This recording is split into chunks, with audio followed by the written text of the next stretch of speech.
I mean, I think in terms of reproductive justice, it's truly, you know, the right for people to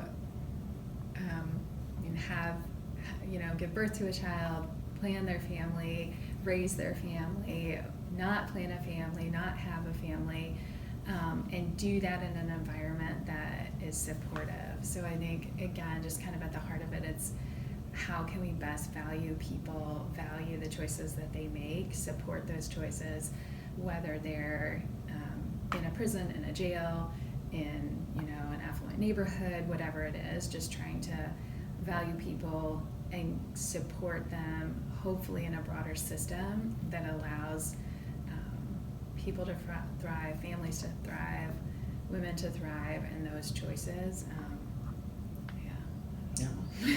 And just, you know, I think reproductive justice for me would just mean is that understanding that value, and the fact that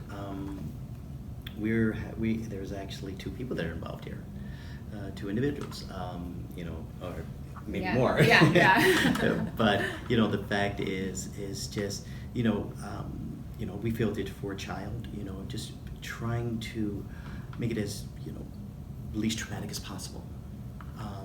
You know, the whole encounter. One particular story that I'm familiar with was a young woman who was in Michigan, who was incarcerated, and she had her child while incarcerated. It was very traumatic for her. It was during the time where, during the whole pregnancy, she was shackled. During the whole delivery, she was shackled.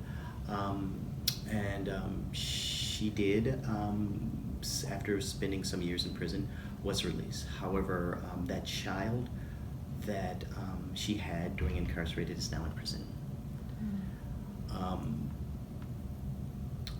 And when you see stories like that, it's very difficult, you know, and it makes you recognize the need of advocacy work.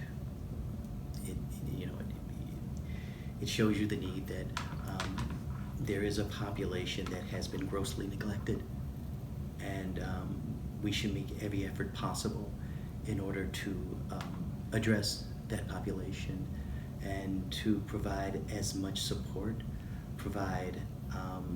that's not only, you know, emotional support, we're talking about emotional support, physical support, as much support as possible for that person and that child. And I think just really, trying to break those cycles.